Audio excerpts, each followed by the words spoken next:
Welcome everyone to today's event. We have the Youth Stories of Love, Comfort, Culture, and Survival panel discussion for Black Mental Health Week.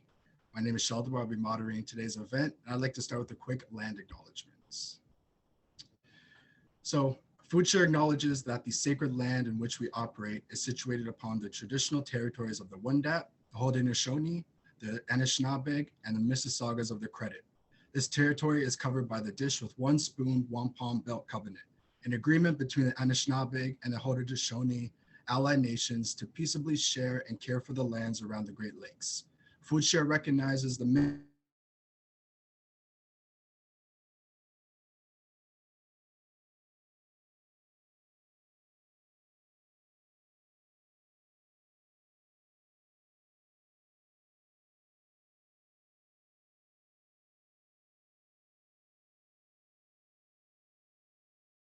acknowledges the many people of African descent who are not settlers, but whose ancestors were forcibly displaced as part of the transatlantic slave trade, brought against their will and made to work on these lands. We believe that advancing Indigenous sovereignty is deeply and inextricably linked to Black liberation, and we remain committed to advancing both.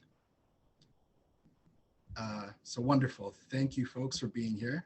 So my name is Sheldomar. I'd like to introduce myself real quick. So I also work at FoodShare. I am a Food RX program coordinator alongside Leslie Campbell. And I'm just really happy for today's event.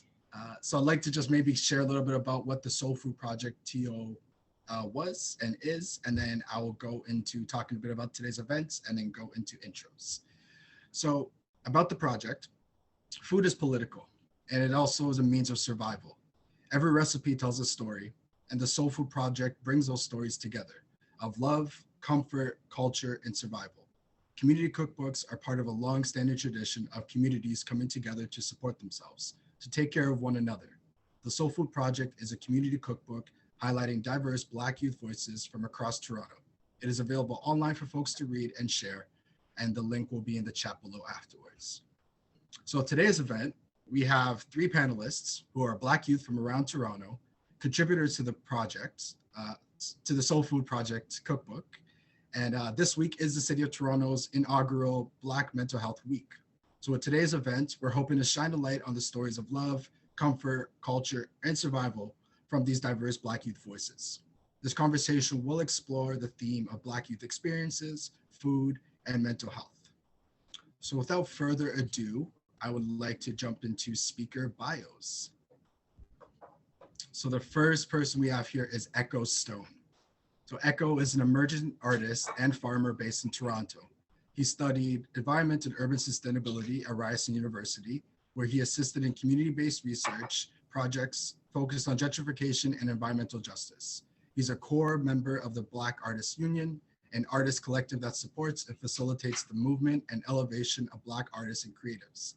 Echo loves to pick flowers, engage in dialogue, and daydream. Welcome, Echo, to today's event. Next up, we have Hannah Godefa. So Hannah is a researcher and human rights activist. Her interests include gender issues and international relations, civil wars, and conflict management in East Africa. She has also published work on research methods and design, including pieces focused on data analysis and visualization and inclusivity. Her work has appeared in The Guardian, The World by Marco Werman, BBC Radio, CBC, and The Walrus Talks.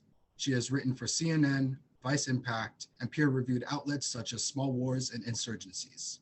She has consulted with Partnership for Change Norway, Global Education Skills Forum, UN Women, the UN Foundation, the UN Global Compact, and a variety of other organizations. She received her BA in Political Science from Duke University. And in her spare time, she enjoys reading, baking, and spending time in nature. Welcome, Hannah. That is quite the stacked bio, and so happy to have you here. Last but not least is Elisa Buckley. So Elisa is dedicated to researching and writing about Black culture, history, creativity, and all of the things that make Black communities both unique and deeply interconnected. They're an aspiring novelist who also loves to share their voice through personal essays and short stories. Their favorite dish is ackee and saltfish. They use a Jeopardy desk calendar and are a fifth house stellio. So creative, self-expression is a must. You can find their other published work in Bashi Magazine and bashimagazine.com. So again, thank you, you three, for being here. Is it just me, or can folks turn on your cameras now if you are available? Wonderful, wonderful. Yes, yes, yes. Thank you, you three, for being here. And I also have to do a quick shout out to the song at the beginning, Rest in Peace, MF Doom. It was a great way to start off today's discussion. So I'd like to just jump right into questions if that's good with y'all. And the first one that I'm going to be talking about today is asking just you folks to share about your submission to the Soul Food Project. So please tell us a little bit about your submission and what does it mean to you and how does it connect with your identity as Black youth here in Toronto? And I'll just start the way that the order of bios began. So Echo, if you could please share a little bit about everything. Yeah, thanks, Sheldomar, for that great intro, and thanks to FoodShare for putting this together. So in my submission to the Soul Food Project, I was interviewed by Jay. And it was an awesome discussion. It was really nicely transcribed and made my thoughts a little bit more coherent, maybe than they were expressed IRL.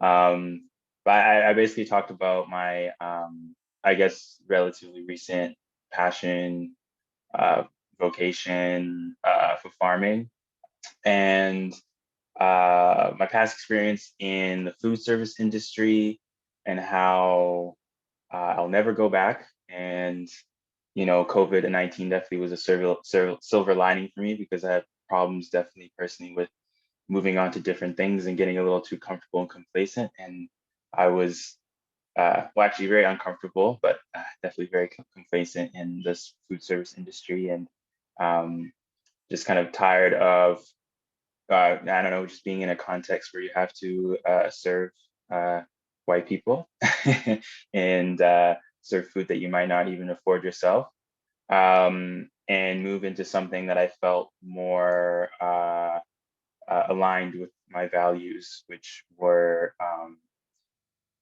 food growing, food sovereignty, really just working with the earth. I have a background in environment and urban sustainability, which was kind of like an environmental science degree, and farming kind of emerged as an opportunity for me to really bring that knowledge and skills and understanding to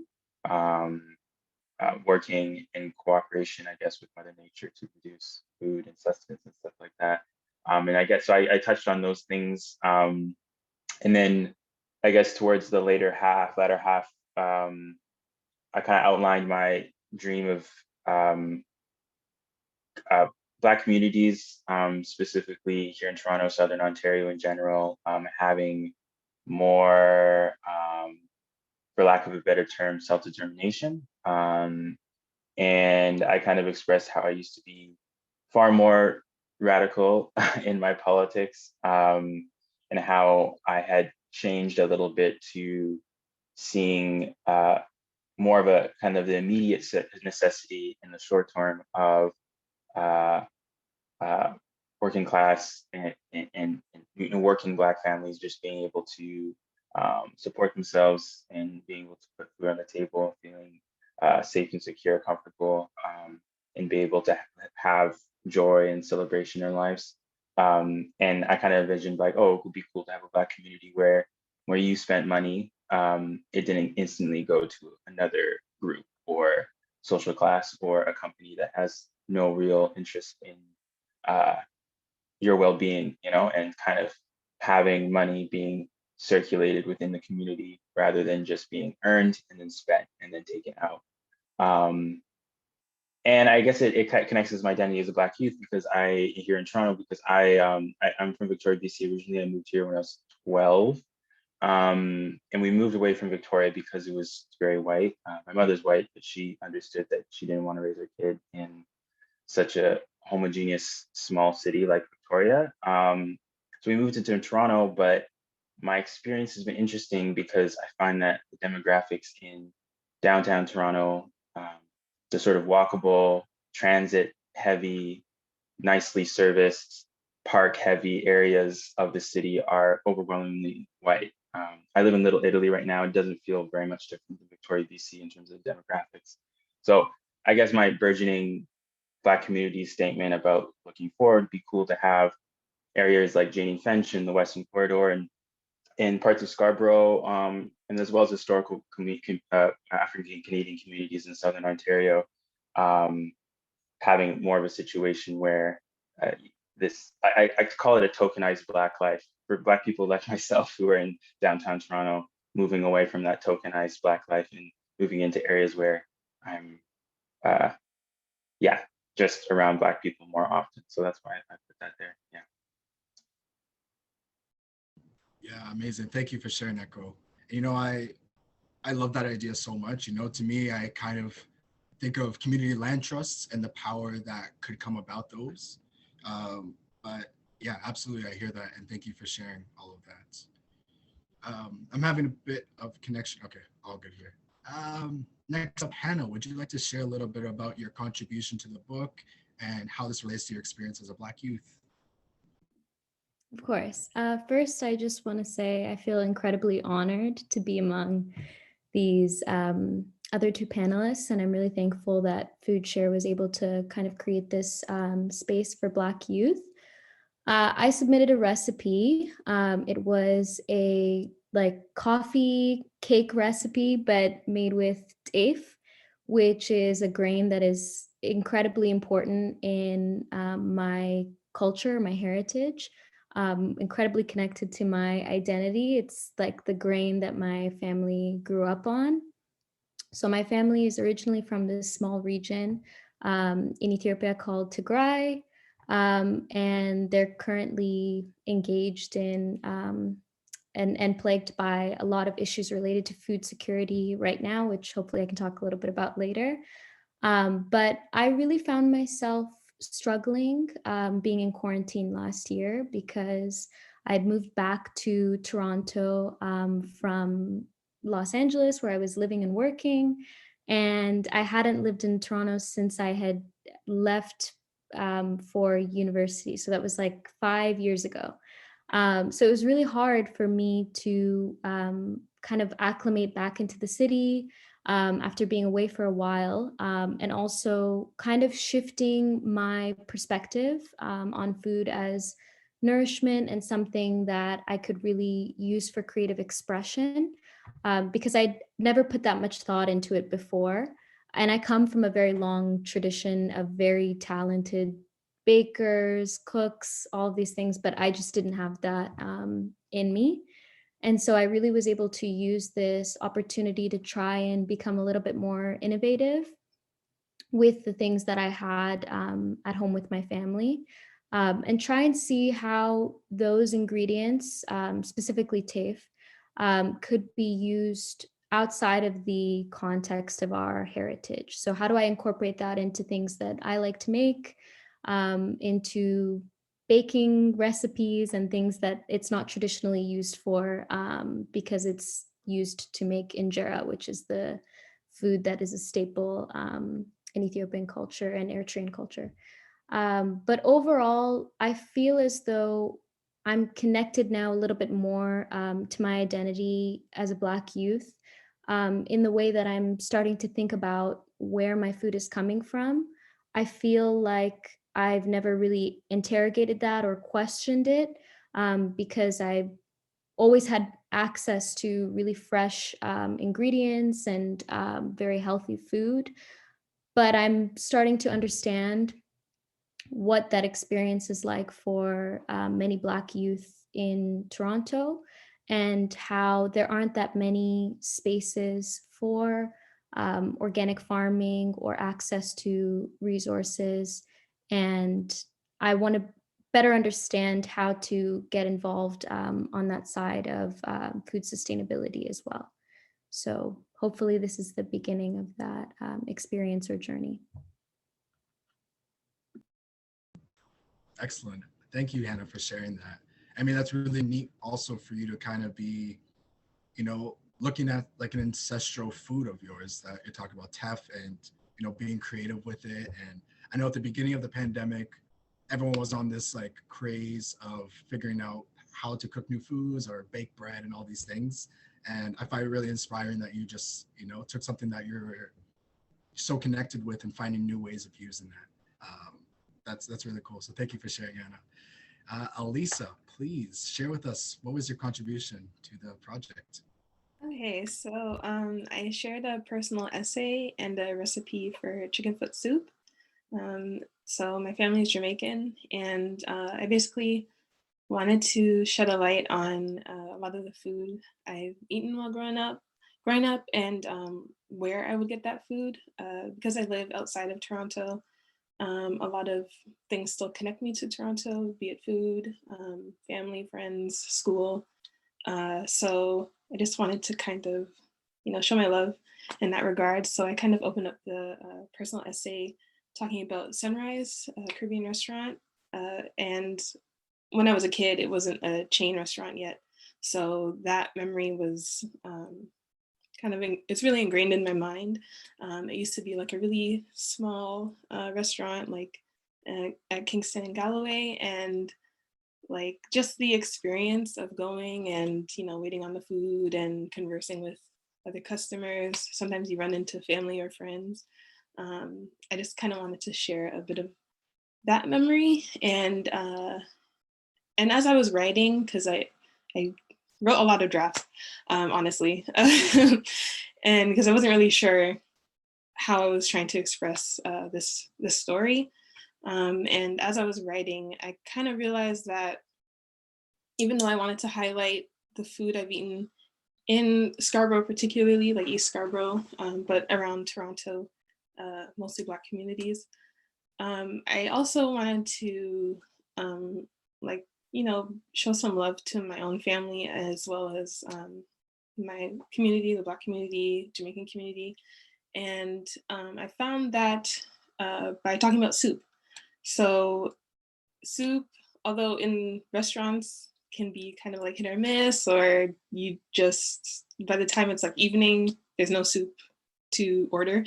But I kind of just tie that into my dad's soup, and my dad is like the resident soup maker. He's very good at it too.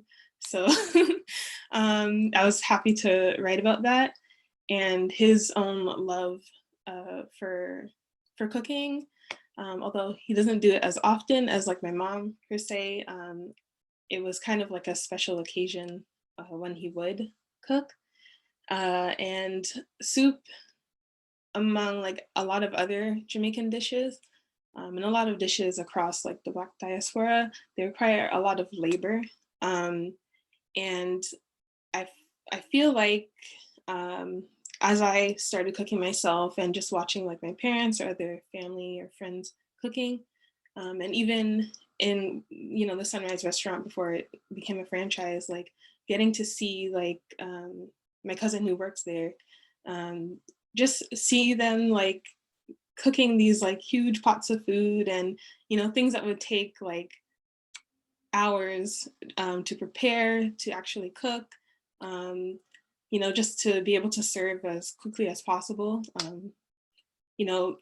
I think there's a lot of beauty in that, and I think it is important to look at labor in a way that isn't just a very capitalist way of just labor equates to like sickness, and labor equates to sadness, or overworking, whereas like with cooking, a lot of times the difference is that it comes out of love and it comes out of care, and it's an opportunity for us to share that love and care with others, and to like nourish our bodies, or sometimes not to nourish our bodies, just be it like through nutrition or through communal like conversation or laughter.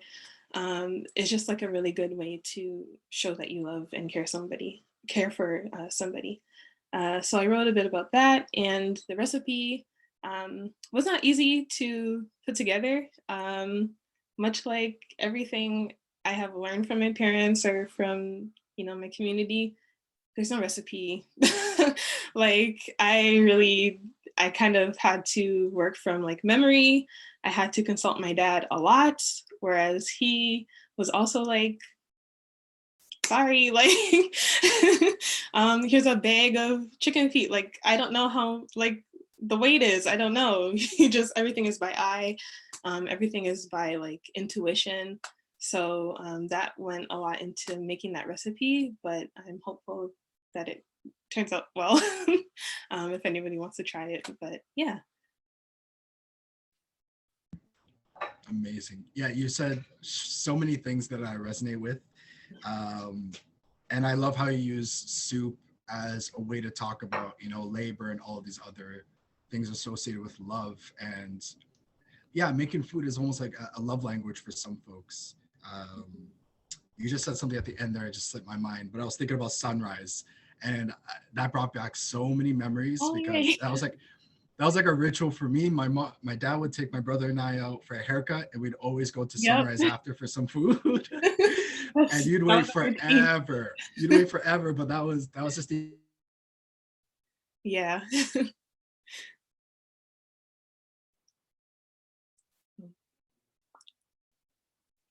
think the audio.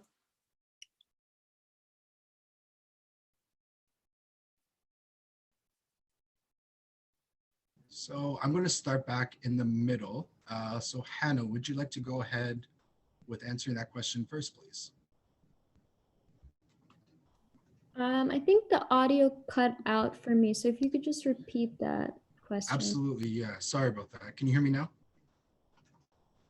Okay, cool. Yeah. So I'm going to ask again.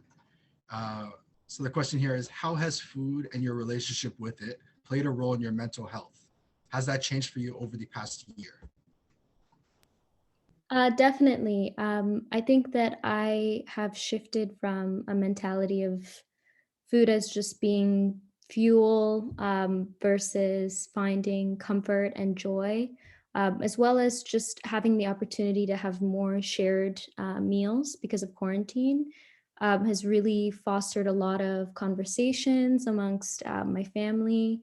And it's been very comforting for me to kind of have the time in my day now to really enjoy meals and try to think about, okay, where is my food coming from? And am I honoring it? Am I honoring myself? Am I taking the time to really like process everything that I'm going through?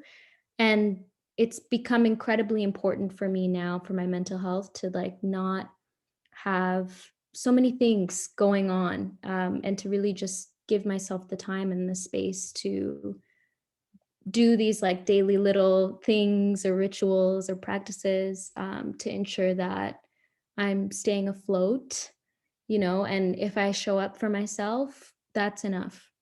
So really understanding that through food this last year has been a trip for me, but that's how I feel about it. Very cool. I'm just when I'm talking, I'm going to turn my camera off because there seems to be some sort of connection problem, unfortunately. Not surprised because I got a Chromebook. But anyways, I'm going to jump to Echo. Echo, please share with us, how has food and your relationship with it played a role in your mental health? And has that changed for you over the past year?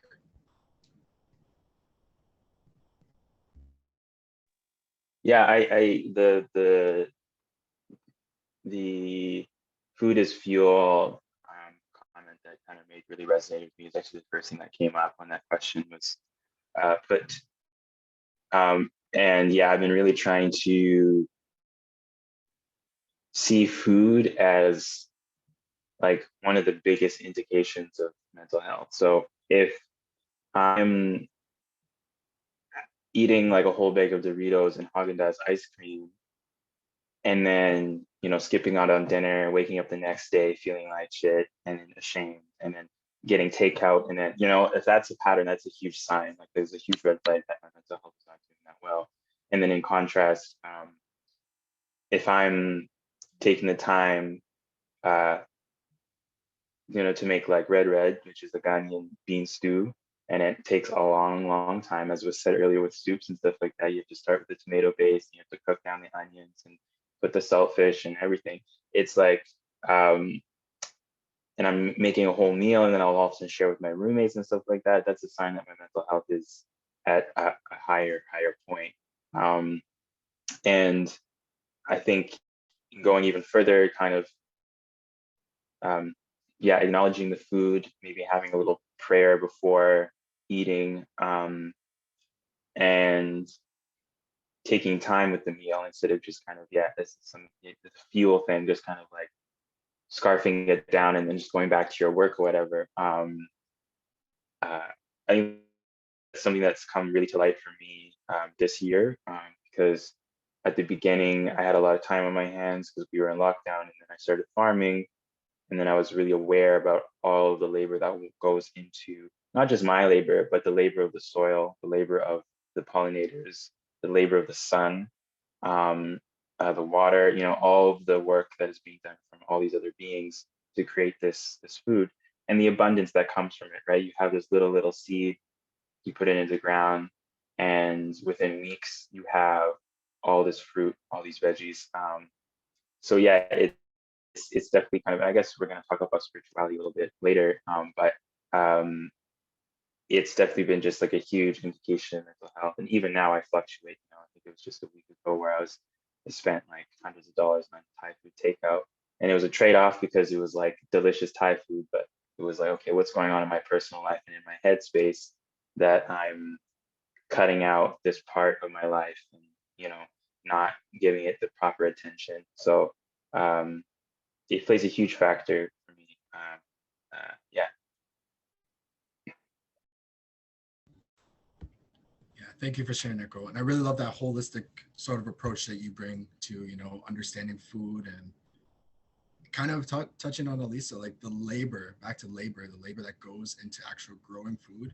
And when you sit with yourself and you look at the plate of food you have in front of you, and you start to kind of just using words that folks are just throwing out here, Hannah put like interrogating some of the food that's sitting in front of you, like it can be quite a trip, and I think a lot of the time we're so disconnected from that process of what it even looks like from seed to plate, and whether you're looking at fruits and vegetables, whether you're looking at meat.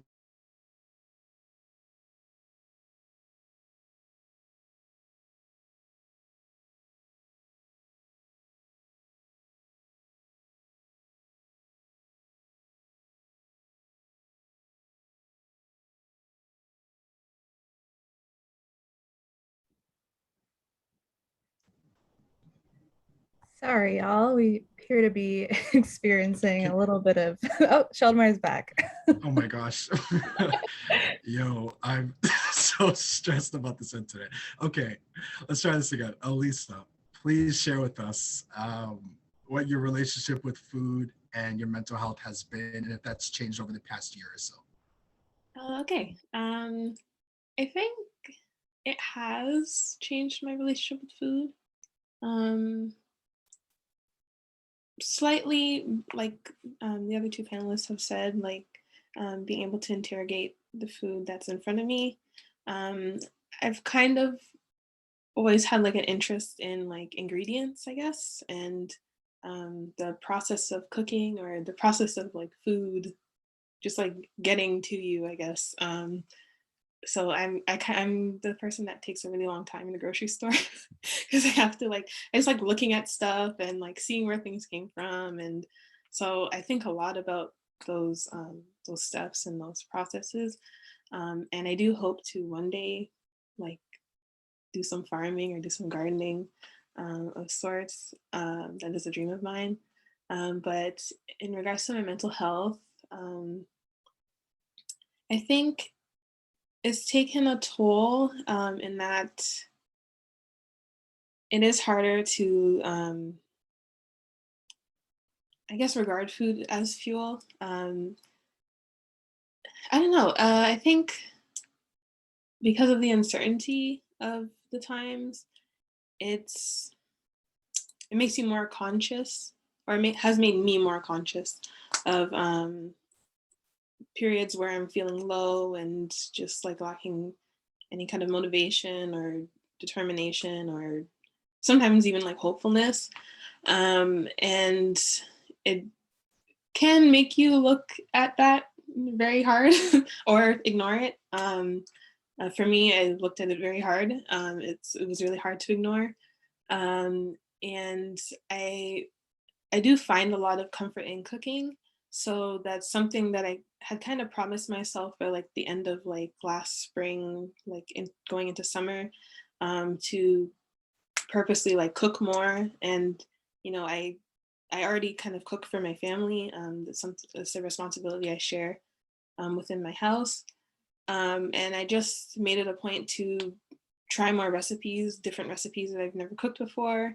And by like midsummer, I decided like I wanted to really try baking. My mom is not a baker, but my grandmother is. And she is also one of those people that everything she bakes from the top of her head. There is no recipe, which for me is kind of hard to follow.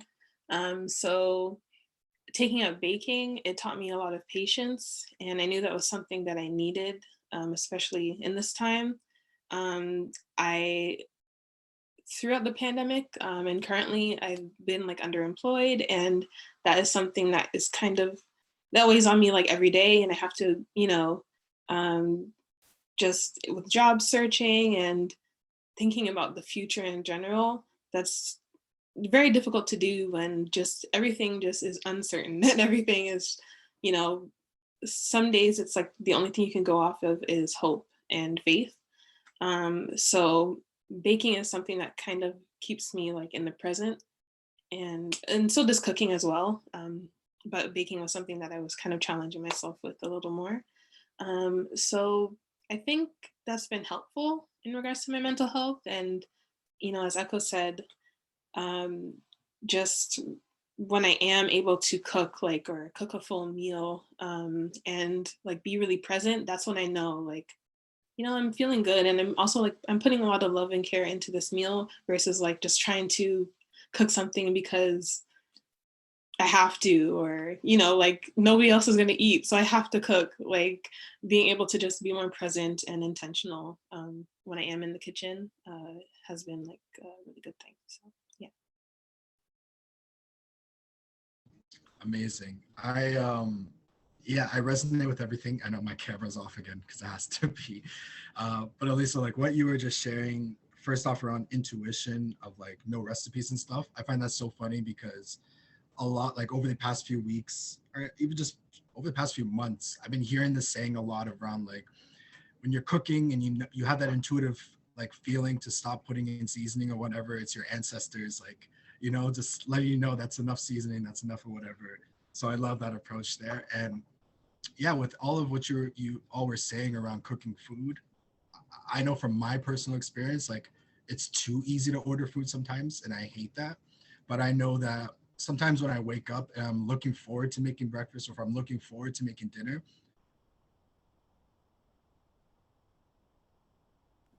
Oh, you cut out again.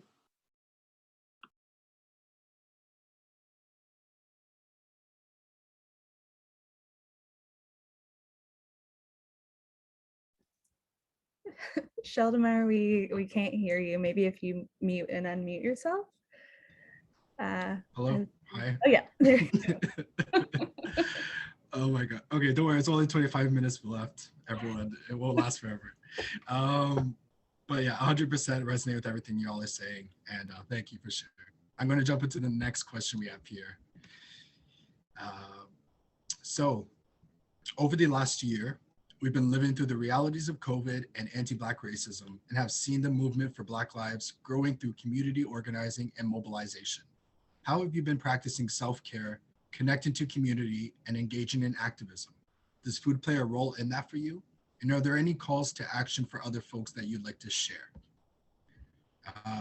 So I've gone first with Echo and Hannah. So maybe Elisa, would you like to start off with this question first, please? Okay. So in regards to self-care, on a daily basis, it's just taking things like step by step, task by task, even if the task is like getting up or like brushing your teeth. Literally just taking my time with everything and just giving myself a lot of grace. I think something you mentioned before, like in regards to waking up and making breakfast, is actually one of the main things I do to start my day. Like, it sounds like a given, but some days when you wake up and you're like, I don't know what to do, and you start thinking about the future, or you start thinking about COVID in general, and you're like, part of like taking care of myself has been to like make breakfast. So I eat oatmeal almost every day. But I turned to like cooking it on the stove and just making sure I'm making it the exact way that I like to eat it, as opposed to just like throwing it in the microwave. So that's something that I try to do daily, or if I have a taste of something else, I just make sure I make breakfast, and I try to make it by a certain time of the day. So I kind of feel like I'm able to start the day. And that just, usually it makes me feel a lot better, and I'm able to do other things to like take better care of myself throughout the day. And in regards to like community, it's been a little hard. I do work a few hours with a community library, so I'm also like a library administrator, and that has kept me connected to community. Pretty much just like the virtual space. I haven't really connected with community in person, outside of my personal like bubble. But I do hope that this year, when spring really kicks off and summer as well, I can do some more like hands-on stuff, be it volunteering, particularly with like food service. I would really like to do that, and just be more engaged in the virtual space. The past year was kind of like on and off, where I was able to really like participate in community action and activism. But with the winter coming, I always know that's like a really tough period for me, and we're still in it. So I'm trying to give myself grace in that regard. And with spring coming, I'm really hopeful that I can put myself to like more use in regards to community. Yeah. Definitely. Thank you for sharing that, Elisa. I'm so nervous about my internet right now, so I'm just going to quickly throw it over to Echo. Please, Echo, take it away. I feel your pain. I use my phone. I don't even use my Chromebook. Yeah, so I guess the biggest thing for me, one of the biggest things for me, like, taking care of myself, during like the longest year on record, 2020, it was the longest year on record. Scientifically, maybe not, but everybody in their mind, in their spirit, in their emotions, everything, it was like, 3 months in, it was like, oh shit, this is going to be a long one. And it really was. And so what I did was just something I've been doing for a while, and it's to dial back on my information consumption. We live in a culture that's just saturated with information. And I think it's part of the reason why a lot of people actually have a lot of anxiety and depression, whether it be social media. I don't have Twitter. I'll never get Twitter, because every time I talk to somebody who has Twitter, they're telling me some bad news. And I don't know what the COVID numbers on a daily basis, because it's not really relevant to my health. It's more of the trends and what actually is going to come down the pipeline in terms of vaccines, or where we're at in terms of a lockdown stage. Those are more important. Like, that's more important information. Even I don't need to know like 2,000, 3,000.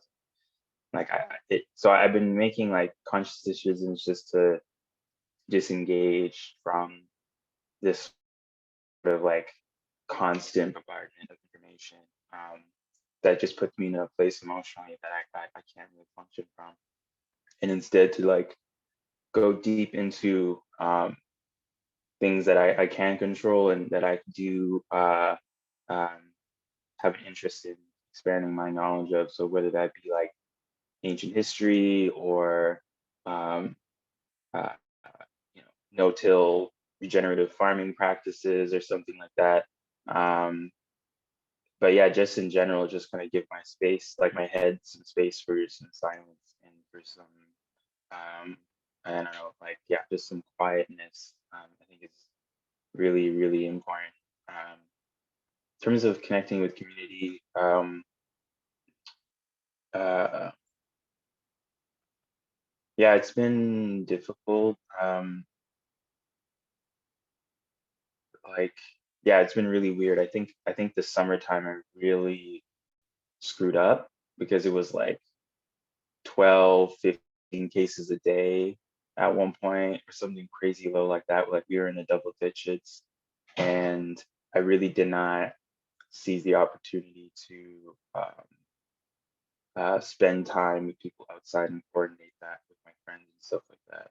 Um, and then when the winter came, inevitably, that's when it became um, very difficult again, once again, to just see people and remain connected. So, yeah, like I don't really have the answer to the connect with the community thing. I think what a lot of people are realizing is that people who they thought they were friends are not really their friends, and people who thought they were part of the community was actually part of a scene that they would perform in once every Saturday, Saturday night, get drunk and do whatever. At least that's the kind of vibe that I've been feeling or something. It's just a lot of reconfiguring and understanding of what relationship really is.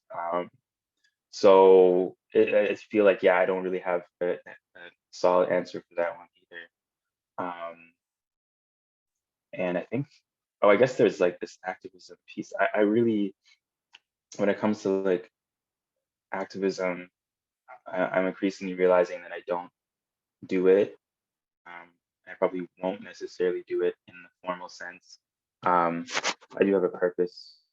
I do want to fulfill a certain role, but I'm not necessarily sure if I'm going to be doing the really, really important work that people are doing on the front lines and stuff like that. I still think it aligns with who I am and what I want to do. And I believe that everybody has a role to play, but not necessarily like activism is one kind of the front stage work, political organizing work. And I feel like I'll be in the back growing food for people for when they're hungry or something like that. I don't know. I feel uh, less of a guilt. I felt a guilt for quite a long time that I wasn't doing enough, and realizing that the people that are doing something is a particular thing, and other people are doing things that are just as important in order to maintain and elevate um, people in these really, really hard times. So, yeah. Yeah, excellent. Thank you for sharing that, Echo. And yeah, a lot of what you were saying, I feel so deeply. Oh my gosh, not good.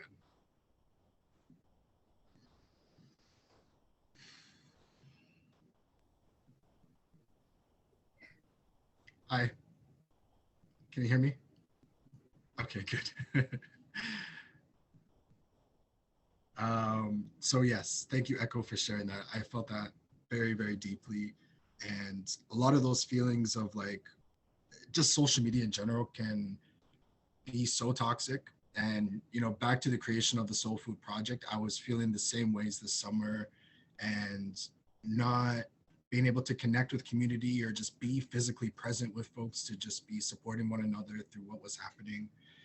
Just rough. It's just really rough, and still trying to balance that, still trying to figure out relationships and stuff. But yeah, thank you, Echo, for sharing that. That was really insightful, and I felt that really heavy. Hannah, I'm going to pass it over to you. So please, yeah, share. Yeah, I definitely resonate with a lot of what Echo mentioned. I think also there's a collective grief and level of suffering that our society is experiencing on so many different levels and hasn't processed yet. And it's going to be very difficult to figure out what that's going to look like moving forward, because so many people have been affected and left behind and neglected. And those are things that we're going to have to figure out how to take care of and kind of heal as well. Otherwise, there won't be any progression, any healthy progression moving forward.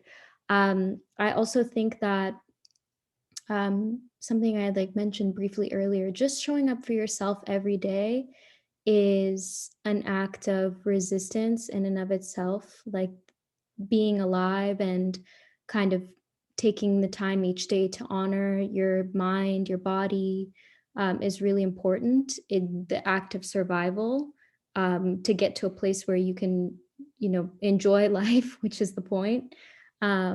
So forcing myself to think in those terms and not be upset when I'm not able to do anything but exist and show up for myself today is really important, to moving forward. Some other things that have helped too are trying to get involved in mutual aid projects or acts of community care. One thing I noticed when CERB was first announced, which was the response benefit from the government, was how many people slipped through the cracks and how many disparities there were for people with disabilities, the elderly, people who don't hold, the traditional Canadian status. So like they're not a permanent resident or they're not a citizen. So what happens to them? A few friends of mine, myself, we got together and we created a temporary mutual aid fund for people that fall into these groups, because it's impossible to move forward without supporting the most vulnerable in our communities. And that's something that's not easy to do when you yourself are also constantly falling victim to these oppressive structures. But I really have found that the only way that I've been able to heal and kind of reconcile everything that's been happening in the last year has been by creating spaces with people like me who share my lived experience so that we can pool together our resources and support others. So mutual aid has been such a transformative part of the past year for me. That's that's amazing. Thank you, Hannah, for sharing that. Everything y'all are saying is so amazing. And I'm looking at the time, we only have about 10 minutes, but really and truly, like, I would love to go off script and continue this conversation because there's just so much more to talk about, that we may not get around to, unfortunately. But without further ado, I'm going to jump into some extra questions. Can people still hear me okay? Okay, this is a miracle. I'm going to last as long as possible. So the first question I'm going to ask you folks is an audience question from registration. And the question is, spirit is a fundamental source of balance and strength. How do you acknowledge, honor, or draw upon the ancestors and many spiritual tools, traditions, and legacies? So I'd like to start off with Echo, if that's all right. And maybe we'll try to keep responses to about 2 minutes just to get through a few questions. Thanks. Yeah.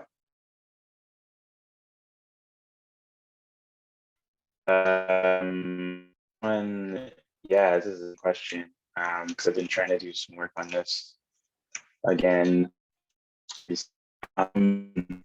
And for me, I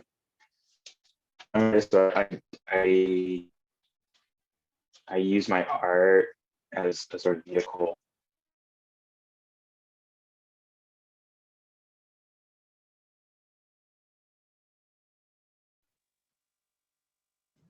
I can see you now. Hello?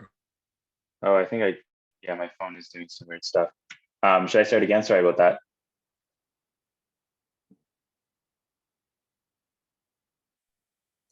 Yeah, feel free to start again, Echo.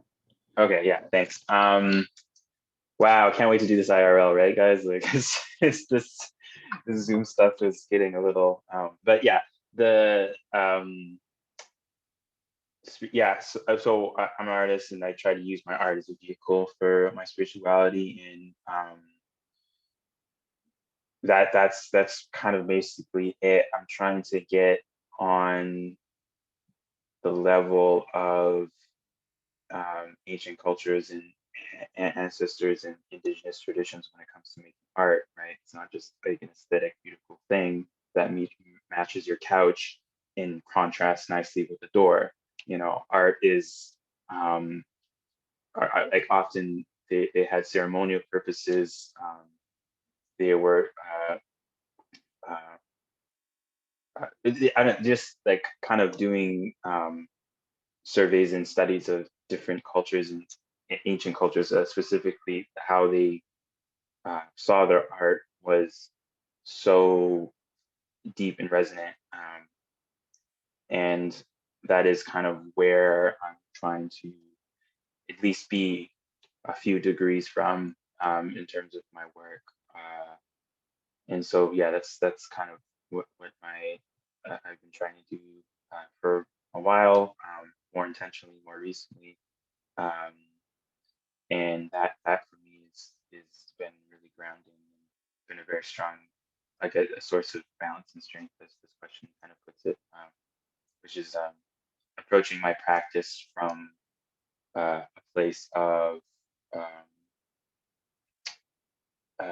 of learning and humility and trying to access certain things that have been lost or repressed when it comes to teachings. And yeah, it's hard to pretty put into words. That's why I make the art. But yeah, that's kind of trying to get away from all this rationality, materialism, progress kind of stuff that our culture, what you want to call it, North America or Western stuff, is pretty obsessed with, and it's pretty vapid at the end of the day. Yeah, I'm trying to align myself with ancient traditions and indigenous traditions. Not necessarily Turtle Island, although I revere, but it's not my culture, so I have my boundaries with that. But with Akan culture or Celtic culture, yeah. Thank you, Echo, for sharing all that. And I just got to do a quick shout out. Like, I firsthand have experience seeing Echo's work, and he is an incredible, incredible artist. So please, if you have some time, take a look at his stuff. And Echo, if you get a chance, just share it in the chat for folks to check out where they can find your stuff. Hannah, please share with us a little bit about what your thoughts are on this question. Yeah, I've definitely had to lean into spirituality in the last year just to sort of make sense of all of this kind of pain and suffering and things that, not even necessarily I'm experiencing, but people I love and care about have been experiencing, and trying to understand how that could exist in this world. I've always felt like I'm a very spiritual person or spiritually connected person, but it's lately having to become more of a ritual or practice in my days. And the center of all of that is gratitude, coming back to gratitude. Like, I woke up today and I'm thankful that I have renewed breath.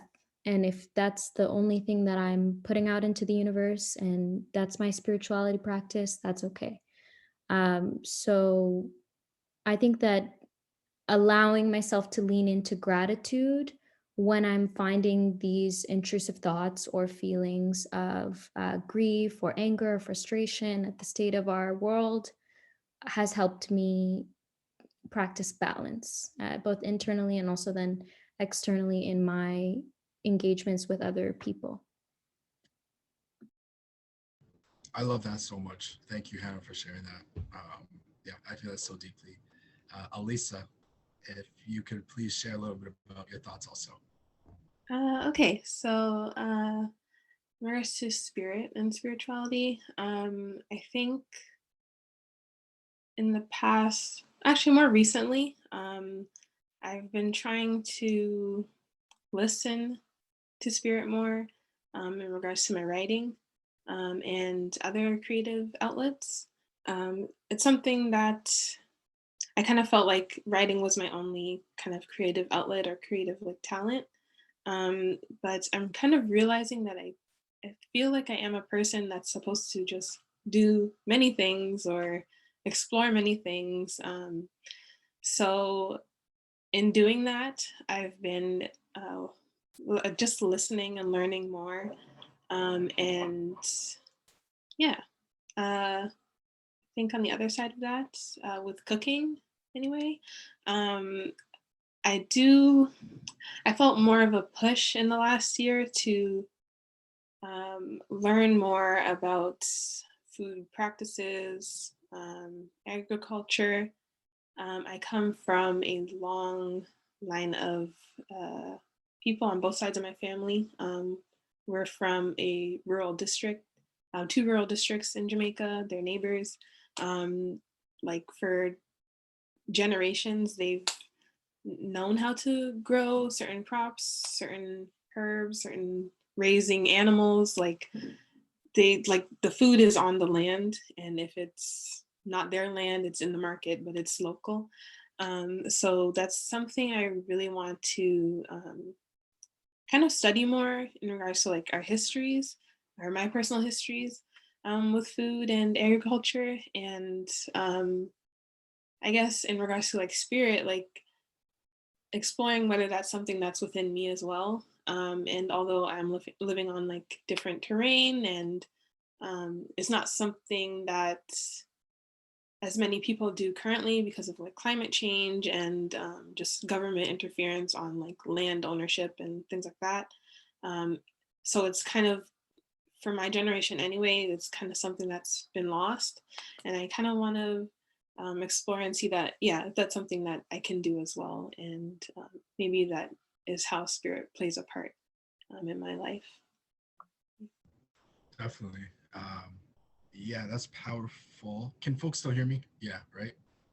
Oh my gosh. Okay. So before we wrap up, I would love to just ask one more question that we got from the audience, which would be a nice way to just wrap this up. So what was asked is, so I'm going to, maybe if folks could just take like 30 seconds or a minute to answer this. But the question is, thinking of your favorite dish, what are some of the first emotions you feel when you eat the first mouthful? I think that's a really, really cool question, and I would love to answer it, but I'm not here to answer questions. I'm here to ask them. So I'm going to start with Alisa, please. Well, I put my favorite dish in my bio, so it's very easy for me to talk about. Enjoyment, like immediately. I get so happy just getting the first, if I'm not cooking it anyways, if I see the ingredients, like even one ingredient, I'm like, is this what I think it is? Just enjoyment, happiness, relief. I'm not sure where that comes from, but it's just like, there's just a weight off my shoulders. I know I'm going to have a good meal. When I'm cooking it, like, I don't know, I just a lot, yeah, enjoyment. Like, I just feel good. So, yeah. Cool. And Hannah, how about you? What do you feel when you have that first mouthful of your favorite dish? Excitement and also spice. Because in our culture we use a lot of spice. So and also it's a communal experience, like eating I'm not going to say Ethiopian food because it's foods that's shared across the Horn of Africa, but it's a communal eating experience. You eat with your hands, you eat around a table with your family, with your friends. So there's that sense of community that is so special, and that's better than the food itself. Nice. And can you like, what is that dish? What would be that dish for you if it were to spark that So, excitement? okay, this is actually very interesting. There's injera as the base, and there's a platter of different types of like stews, or like you can have a chickpea based stew or lentil based stew, or which has like chicken and in it and eggs in it. But my favorite is churro. And the reason why that's controversial is because that's what you eat during a fasting period. Or it's like the poor man's food, you know, like it's not the thing that you would think in our culture is celebrated for being a luxurious food, but it's my favorite food. Like I like it, so that's what I'm gonna eat always. So yeah. That sounds so delicious. And I know we're talking about cooking and stuff, but maybe I'll have to order something tonight, and I have an idea what that might be. Echo, please share with us what favorite food and what you feel when you eat it. It's fufu and pepper soup. Just hands down. Ghanaian food is probably some of the best food in the world, and fufu and pepper soup is like the bomb. And so I get really nostalgic because I have, it's kind of one of those foods that you eat the same way you would as a very, very young child. Almost there's no way to kind of grow up the way you eat it, if that makes any sense. So you have to get your hands in there and dip it in the sauce and just like kind of slurp it up and stuff like that. And it's just so delicious. So kind of just what like Alyssa said, or I'm ecstatic when I eat it. I get really happy. Yeah. That's amazing. Yeah, Kenyan food is amazing. I could vouch for that. Also,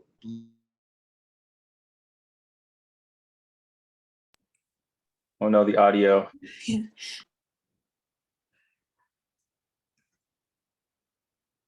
We lost you, Sheldomar.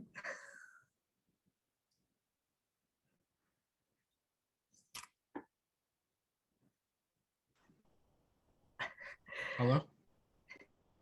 Yeah, you're good. You can. Let me just wrap this up. Let me just do this. Well, I'd just like to say thank you, everyone, for tuning in and for our wonderful panelists for sharing their experiences. This has been a real treat for me, and it's just been an honor to have a discussion with all of y'all. Yeah, love to continue this conversation. But I'd also like to thank FoodShare for supporting us during this creation, and also like to thank the City of Toronto's Confronting Anti-Black Racism Unit for supporting this project. They were able to provide us with solid funding where we were able to hire 3 Black youth artists to help create and illustrate the book.